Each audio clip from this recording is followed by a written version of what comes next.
प्रदेश स्तरीय कार्यक्रम है और माननीय मुख्यमंत्री जी जब आपसे बात करेंगे तब बताएंगे कि ये क्यों जरूरी है और ऐसा क्यों कर रहे हैं। 5000 से अधिक अमृत सरोवरों का शुभारंभ।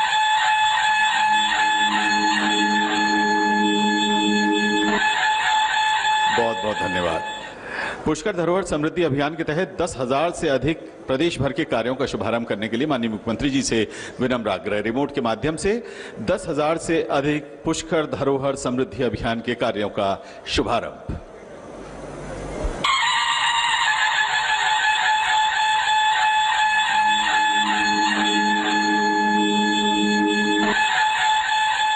अब माननीय मुख्यमंत्री जी से विनम्र आग्रह है कि आप प्रदेश के 60 विकास खंडों में मुख्यमंत्री जल शक्ति अभियान की आयोजना का अनावरण करें। हम आपको बता दें कि जो हमारी पुरानी जल संरचनाएं हैं, भूमिगत जल संरचनाएं, उनको बेहतर तरीके से रिचार्ज करने के लिए कि उनमें जल की आपूर्ति बनी रहे, पानी का स्तर नीचे नहीं जाए, एक कार्य योजना तैयार की गई है। उसी कार्य योजना की पुस्तिका यहां पर है जिसका अनावरण माननीय मुख्यमंत्री जी कर रहे हैं।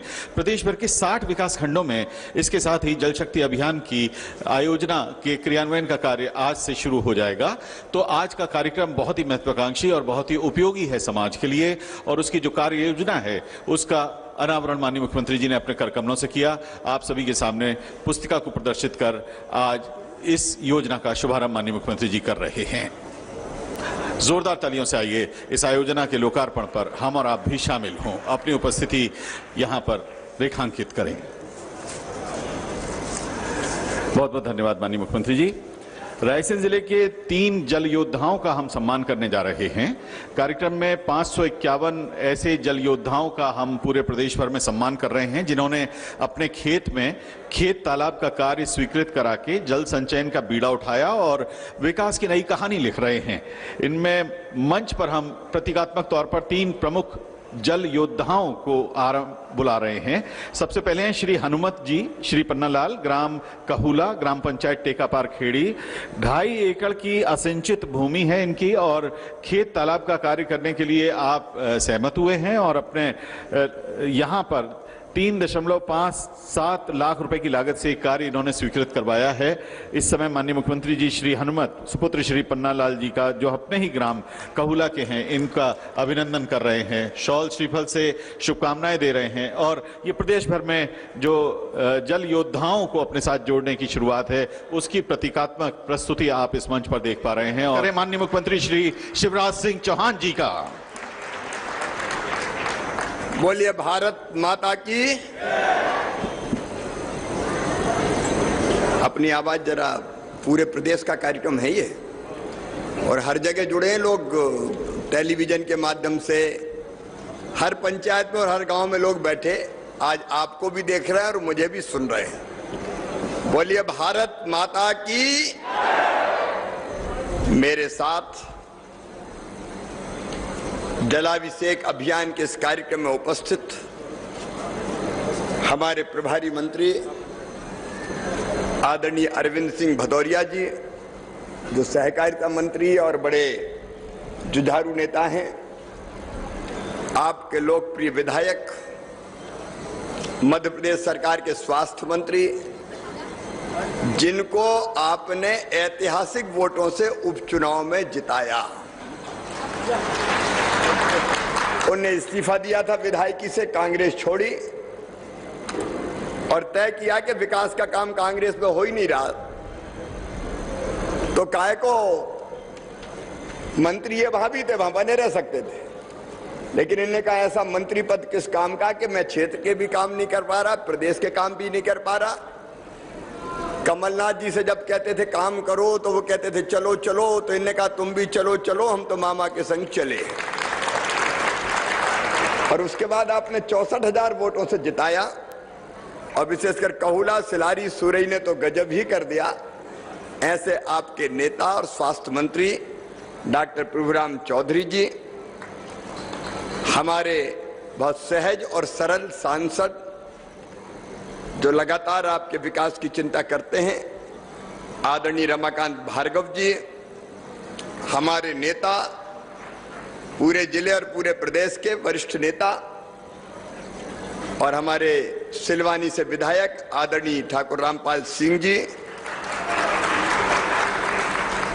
बहन अनिता किरार जी, ममता पोर्ते जी, रामकिशन पटेल जी, यहाँ हमारे प्रमुख सचिव विभाग के और बाकी सभी, उमाकांत से लेकर बाकी सभी अधिकारीगण, और केवल यहाँ कहुला में नहीं, सभी गांव में, सभी पंचायतों में आज इस कार्यक्रम से अभी 113 विधायक जुड़े हुए हैं अलग अलग जगह, सब मंत्री जुड़े हुए हैं अलग अलग जगह, 2 केंद्रीय मंत्रीगण भारत सरकार के वो भी हमारे कार्यक्रम से जुड़े हुए हैं, सभी सांसद जुड़े हुए हैं और लगभग 40 लाख लोग इस कार्यक्रम को अलग अलग जगह सुन रहे हैं। ऐसे मेरे सभी आदरणीय सांसदगण, केंद्रीय मंत्रीगण, विधायकगण, मेरी सरकार के सभी मंत्री साथीगण और यहाँ उपस्थित कहुला में मेरी बहनों, मेरे भाइयों, मेरे भांजे भांजियों, दोनों हाथ जोड़ के मैं आपको प्रणाम करता हूं, आप सबको नमस्कार करता हूं। आप लोगों ने यहाँ आके उपचुनाव के समय वचन दिया था कि जिस गांव में सबसे ज्यादा वोट से जीतेंगे वहां मुख्यमंत्री का हेलीकॉप्टर उतरेगा। अब जो वादा किया वो निभाना पड़ेगा, इसलिए शिवराज तुम्हें कहुला आना ही पड़ेगा। बहुत दिनों से मैं सोच रहा था, लेकिन कोविड की दूसरी लहर आ गई, फिर तीसरी लहर आ गई, उसके कारण आने में देर हुई है, लेकिन आपकी याद हमेशा तैयार ही थी और इसलिए मैंने तय किया था कि चाहे कुछ हो जाए कहुला जाना जरूर है। इसलिए कहुला, सिलारी, सुरई और पूरे क्षेत्र के, क्योंकि 64,000 वोट से जीतना बहुत बड़ी घटना है, यह सामान्य बात नहीं है। इसलिए पूरे क्षेत्र की जनता का अभिनंदन करता हूं, मंच का अभिनंदन करता हूं और ये वचन आपको देता हूं कि आज का कार्यक्रम तो सब जगह के लिए है, लेकिन चाहे कहुला हो, सिलारी हो, सुरई हो या बाकी गांव, विकास और जनता के कल्याण में कोई कसर नहीं छोड़ी जाएगी। आपने भरपूर दिया छप्पर फाड़ के, तो मामा भी कसर थोड़ी रखेगा। और वैसे भी ये क्षेत्र वर्षों तक मेरा कार्य क्षेत्र रहा है, पांव पांव घुमा हूं, या साइकिल से भी घुमा हूं, एक ने अनेकों गांव गया हूं। और मेरे बहनों और भाइयों, मुझे कहते हुए प्रसन्नता है कि जो कुछ सेवा करते बन पड़ी पूरे प्रदेश की और क्षेत्र की जनता की भी की है, लेकिन आज हम जलाभिषेक अभियान के लिए आए हैं और हर एक पंचायत बैठी है, हर एक गांव बैठा है, ग्राम सभा बैठी है। तो मैं पहले थोड़ी बात जलाभिषेक अभियान की करूंगा। देखो, हमारी संस्कृति ही जल संस्कृति है। हमारे यहां कहा गया है अमृतम बे आपा। अमृत क्या है? तो कहा है पानी ही अमृत है, जल ही अमृत है।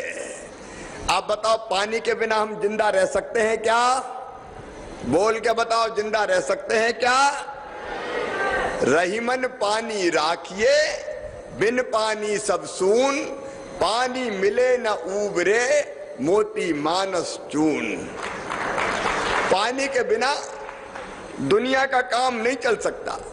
और इसलिए तुलसीदास जी ने भी रामायण जी में लिखा है, सिमट सिमट जल भरहि तलावा, जिम सद्गुण सज्जन पही आवा। तालाब के महत्व को गोस्वामी तुलसीदास जी ने रेखांकित उस समय किया। और इसलिए पानी तो चाहिए। इस सृष्टि को आगे बढ़ाने के लिए बिना पानी के काम चल नहीं सकता। और इसलिए आज से नहीं, हजारों साल पहले से भारतीय संस्कृति में जल का महत्व है। तालाब हमारी संस्कृति के अभिन्न अंग रहे हैं। पुराने जमाने में राजा होते थे, शासक होते थे, उनका एक बड़ा काम होता था, तालाब बनवाओ, कुआं बनवाओ, बावड़ी बनवाओ। एक नहीं अनेकों तालाब पूरे बुंदेलखंड में भरे पड़े, भोपाल संभाग में अपने चले जाओ भरे पड़े, पूरे मध्य प्रदेश में अलग अलग गांव में तालाब तो आवश्यक होता ही था, ताकि हम वर्षा के जल को रोक के जमीन में भी पानी भेज सकें और अपने लिए भी पानी संचित करके रख सकें। लेकिन आज संकट है पूरी धरती पर। अभी देख रहे हैं गर्मी कितनी पड़ रही है, ये ग्लोबल वार्मिंग के कारण हो रही है, मौसम जलवायु परिवर्तन के कारण हो रही है। और इसके कारण क्या है? नंबर एक, हमने सतही जल मतलब जमीन में जो पानी था उसका बिना सोचे समझे उपयोग किया। देखो, धरती का पेट फाड़ के कुआं खोदे, ट्यूबवेल लगाए और सिंचाई के लिए पानी तो खूब निकाला, खूब पानी निकाला। और इसलिए कई गांव ऐसे हैं जहां जमीन में पानी बहुत नीचे चला गया, हजार हजार फुट पानी नहीं मिलता, पानी निकाला। पानी निकालने की जरूरत भी है, लेकिन एक गलती हमने की, धरती माता की पेट में पानी वापस भेजने की कोई व्यवस्था ही नहीं की। उल्टे जितने तालाब बने थे बेतालाबी बखर बखरू के बराबर कर दिए, तालाब खेत बन गए। अब आप बताओ, पूरे प्रदेश से कह रहा हूं मैं, केवल कहूला में नहीं कह रहा हूं, पूरा प्रदेश ये सोचे कि धरती मैया के पेट से पानी निकालते रहेंगे और पानी भेजने की व्यवस्था ही नहीं करेंगे, तो बताओ धरती के अंदर पानी बचेगा क्या? पानी नहीं बचेगा। और स्थिति यही बन रही है, इसलिए पानी लगातार जमीन में नीचे जा रहा है। एक तो बिना धरती में वाटर रिचार्जिंग के पानी भेजे बिना हमने पानी का उपयोग किया, और दूसरा हमने धरती से पेड़ पौधे ही धीरे धीरे कम करते चले गए। गैरतगंज में भी आप आसपास देख ले, एक जमाना था, आज से 50 साल पहले देख लो, जो बुजुर्गों उनसे पूछ लो, कितनी भीड़ होती थी पड़त जमीन। घास के लिए अपन भीड़ रखते थे कि नहीं रखते थे? घास की जमीन होती थी, उसमें पेड़ भी होते थे, बीच में ट्रैक्टर आए चैन वाले, तो कई लोगों ने जो पड़ती जमीन थी वो बखरवा के ट्रैक्टर चलवा के वो भी खेती बाड़ी बना ली। जंगल कटते चले गए। अब जंगल कटते चले गए तो दो प्रभाव उसका हुआ। नंबर एक, जंगल कम हुए तो वर्षा कम हो गई, जंगल कम हुए तो हरियाली कम हो गई, जंगल कम हुए तो गर्मी इतनी बढ़ने लगी कि आज अप्रैल के प्रारंभ में ही कैसी लू और लपट चल रही है पूरा हिंदुस्तान देख रहा है। और पेड़ एक काम और करते हैं, आज मैं पूरे प्रदेश को बताना चाहता हूं, पेड़ एक काम ये करते हैं कि जब वर्षा होती है तो पेड़ों की जड़ें पानी सोख के नीचे जमीन में भी पानी पहुंचाती है और धरती मैया का पेट भी भरती है, पानी वहां पहुंचाती है। पेड़ कम हो गए तो पानी जमीन में पहुंचना भी कम हो गया, पेड़ कम हो गए तो मिट्टी भी कट कट के बहुत बहने लगी और इसलिए धीरे धीरे जल का संकट पैदा हो गया। हमारे प्रधानमंत्री श्रीमान नरेंद्र मोदी जी ने भी कहा कि भाई पानी बचाओ, धरती के पेट में फिर से पानी भेजो। और पानी अगर हमको बचाना है तो तरीके क्या है? तरीके यही है कि हम पानी रोकने का उपाय करें बरसात में। पानी तो बरसात में ही आएगा, तो वर्षा जल रोका जाए। और रोकने के लिए हम क्या क्या कर सकते हैं? हम खेत तालाब बनाएं, चेक डैम बनाएं, स्टॉप डैम बनाएं, अलग अलग जितनी जल संरचना हो सकती है हमको बरसात के पानी को रोकने के लिए बनाना चाहिए। और पहले बनते ही थे, खेतों में भी अपने आप बंधिया डलती थी, बंधिया ही कहते थे ना अपन। और बरसात का पानी तलातल भरा रहता था, जब बरसात में गिरता था तो वही पानी जमीन में भी चला जाता था, तो जमीन में भी जल का स्तर बढ़ता था। अब कई जगह वो भी प्लेन हो गई, बराबर हो गई, तो वो पानी भी नहीं रुकता। और इसलिए आज जलाभिषेक अभियान के माध्यम से, हमने पहले भी चलाया जलाभिषेक अभियान, ये बीच में सरकार चली गई तब नहीं चला पाए, 2 साल कोरोना आ गया तब नहीं चला पाए। और इसलिए प्रधानमंत्री जी का भी आह्वान है, पूरी दुनिया चिंतित है। आज मैं पूरे मध्य प्रदेश को कह रहा हूं कि जिस हिसाब से जल का स्तर धरती में गिर रहा है, उसके कारण, पेड़ कटने के कारण धरती की सतह का तापमान 2050 तक बढ़ के हो जाएगा, 2 डिग्री सेंटीग्रेड और बढ़ जाएगा। और उसके कारण भयानक गर्मी पड़ेगी, बरसात या तो कम होगी या फिर एक साथ इतनी होगी कि बाढ़ आएगी, ग्लेशियर पिघल जाएंगे, समुद्रों का जल स्तर बढ़ेगा, तो धरती पर अभूतपूर्व संकट आ जाएगा। और इसलिए मेरे बहनों और भाइयों, हम सबका कर्तव्य है कि हम इस धरती माँ को बचाने का काम करें, हम वो संकट इस धरती पर नहीं आने दें। आज से ही हम जागरूक हो जाएं। इसलिए जलाभिषेक अभियान, ताकि हम पानी रोक पाए और धरती में भेज पाए। पानी से धरती बनी, पानी से हम तुम, पानी से हरियाली यहाँ, पानी बिन सब गुम। पानी अगर नहीं होगा तो सब कुछ गुम जाएगा।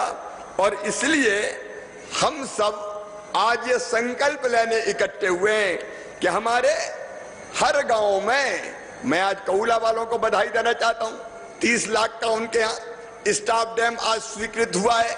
लेकिन केवल एक स्टाफ डैम से काम नहीं चलेगा। अभी हमने कुछ किसानों का सम्मान किया है जिनने खेत तालाब बनाए। देखिए, हम खेत में भी तालाब बना सकते हैं, उसके लिए भी योजना है। गांव में तालाब होने चाहिए। और इसलिए आज हम लोगों ने ये पूरे मध्य प्रदेश में तय किया है, 5000 अमृत सरोवर बनाएंगे। अमृत सरोवर पूरे मध्य प्रदेश में 5000 तालाब। और ये तालाब या तो जून तक बन जाएंगे या अगले साल मार्च तक बन जाएंगे। बनना चाहिए कि नहीं बनना चाहिए तालाब? बताइए साहब, जोर से बताए, बनना चाहिए। 5000 अमृत सरोवर बनाएंगे। 10,000 जो पुराने तालाब है उन तालाबों को ठीक करेंगे। ये 5000 तालाबों को बनाने में हम 700 करोड़ रुपया लगाएंगे और 10,000 तालाबों को सुधारने में हम 350 करोड़ रुपया खर्चा करेंगे।